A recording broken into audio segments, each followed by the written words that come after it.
Close your eyes for a moment and imagine a life with no pain at all. No heartbreak, no failure, no physical suffering, no fear of loss, no anxiety about the future.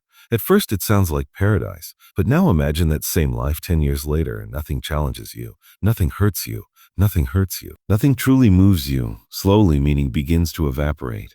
Motivation weakens, depth disappears. What once felt like heaven starts to feel hollow. This uncomfortable thought leads us directly into one of the most disturbing and powerful ideas in philosophy. The idea that pain is not an enemy of life, but one of its greatest teachers, and that pain may actually be more valuable than pleasure. From the very beginning of human thought, philosophers have struggled with the problem of pain. Most people instinctively believe that pleasure is good and pain is bad, that happiness is the goal and suffering is a mistake. But some of the sharpest minds in history reached a very different conclusion.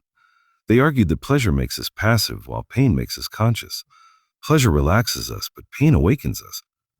Pleasure soothes the ego while pain confronts. In this view, pain is not something to be avoided at all costs, but something that shapes, sharpens, and deepens the human soul. Friedrich Nietzsche famously suggested that what truly elevates a human being is not comfort but struggle. He believed that pain is essential for growth, creativity, and strength. According to him, a life without suffering produces weak individuals who avoid responsibility and fear difficulty. Nietzsche did not glorify suffering in a shallow way. He understood pain as a force that tests values and reveals character. When life hurts, you are forced to ask difficult questions. Who am I? What matters? What am I willing to endure? Pleasure rarely asks these questions. Pain demands answers. Arthur Schopenhauer took an even darker stance. He believed that suffering is the default condition of life and that pleasure is merely the brief absence of pain.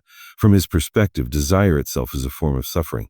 We want something and that wanting hurts. When we finally get it, the pleasure fades quickly and a new desire takes its place. This endless cycle means that pleasure is fleeting and shallow, while pain is deep and constant. Schopenhauer's grim insight suggests that pleasure is overrated because it never truly satisfies us, while pain reveals the structure of existence itself.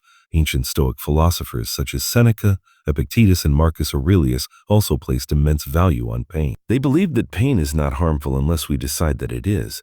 According to the Stoics, suffering trains the mind. Hardship strengthens discipline, self-control, and wisdom. A person who has never suffered is unprepared for reality. The Stoics deliberately practiced discomfort such as cold, hunger, or poverty, not because they enjoyed pain, but because they understood its educational value. Pain teaches resilience, pleasure teaches dependence. Even Buddhism, often misunderstood as a philosophy of peace and happiness, begins with the blunt declaration that life involves suffering. The Buddha did not deny pain, he placed it at the center of human experience. According to Buddhist thought, recognizing suffering is the first step toward enlightenment. Without confronting pain honestly, there is no wisdom, no compassion, and no freedom. Pleasure, in contrast, is seen as dangerous when we cling to it, because attachment to pleasure inevitably leads to suffering when it disappears. Pain has a unique ability to strip away illusions. When everything is going well, we lie to ourselves easily. We tell ourselves comforting stories about who we are and how the world works. Pain destroys these stories. Failure exposes false confidence. Loss reveals emotional dependency. Rejection uncovers insecurity. Illness reminds us of mortality. In this way, pain acts like a mirror that shows us our true condition. Pleasure, on the other hand, often reinforces illusions. It tells us everything is fine, even when it isn't. Consider how human beings actually change. Rarely does someone transform their life because things are going well. People change when they hit rock bottom, when they are betrayed, when they lose something they took for granted, when they feel unbearable dissatisfaction. Pain creates urgency, pain demands action. Pleasure encourages stagnation. This is why many people only begin to grow after suffering deeply. Pain breaks patterns that pleasure preserves. Pain also gives meaning to pleasure itself. Without pain, pleasure would be invisible. We only understand relief because we know stress. We only value peace because we have known chaos. We only feel joy because we have experienced sorrow. A life of constant pleasure would flatten emotional experience into boredom. Pain creates contrast, creates significance. In this sense, pain is not the opposite of pleasure. It is the condition that makes pleasure meaningful. There is also a moral dimension to pain that pleasure lacks. Pain connects us to others. When we suffer, we become capable of empathy. A person who has never experienced pain struggles to understand it in others. Suffering humbles us and breaks the illusion that we are separate from the rest of humanity. Many of the most compassionate individuals are those who have endured great suffering. Pain deepens moral awareness in ways pleasure rarely does. Modern society, however, is built on the avoidance of pain. We are taught to seek comfort, convenience, and constant stimulation. Any form of discomfort is treated as a problem to be fixed immediately. This obsession with comfort has created a paradox. Despite having more pleasure than any generation before us, anxiety, depression, and meaninglessness are increasing.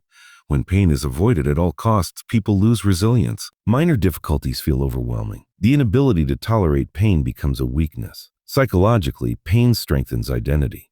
When you endure something difficult and survive, your sense of self becomes stronger. You begin to trust your ability to handle life. Pleasure does not create this trust. Only pain does. Every challenge overcome becomes evidence of inner strength. This is why many people look back at their most painful experiences not with regret, but with a strange gratitude. Those moments shape them more than any pleasure ever could. Pain also forces honesty. When you're suffering, it becomes difficult to pretend. Masks fall away. Superficial concerns lose importance. What remains is what truly matters. In moments of pain, people often discover their deepest values. They learn what they can live without and what they cannot. Pleasure rarely leads to such clarity. From an evolutionary perspective, pain is essential. Pain warns us of danger, forces adaptation, and drives progress. A species that felt no pain would not survive.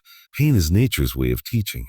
On a personal level, emotional pain serves a similar function. Heartbreak teaches boundaries. Failure teaches strategy. Shame teaches humility. Fear teaches caution. These lessons are harsh, but they are effective. Even creativity is deeply connected to pain. Some of the greatest art, music, and literature emerge from suffering. Pain sharpens perception. It pushes people to express what cannot be said easily.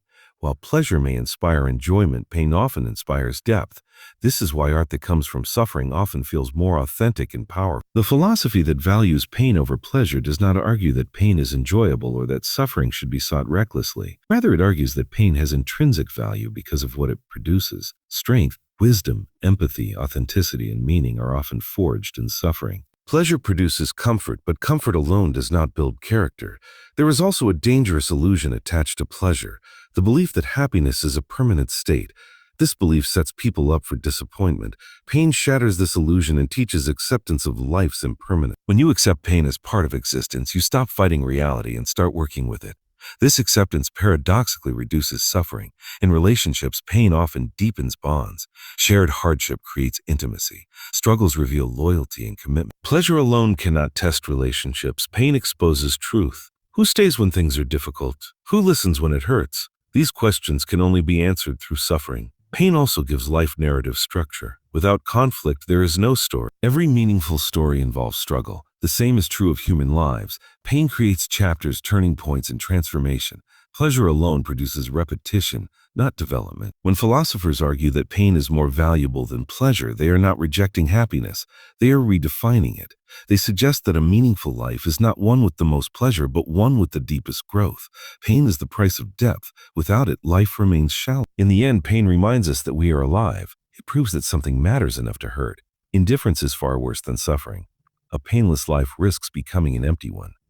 Pain, when faced honestly, becomes a teacher, a sculptor, and a guide. Pleasure may make life enjoyable, but pain makes it meaningful. So the philosophy that says pain is more valuable than pleasure does not ask us to seek suffering, but to stop running from it.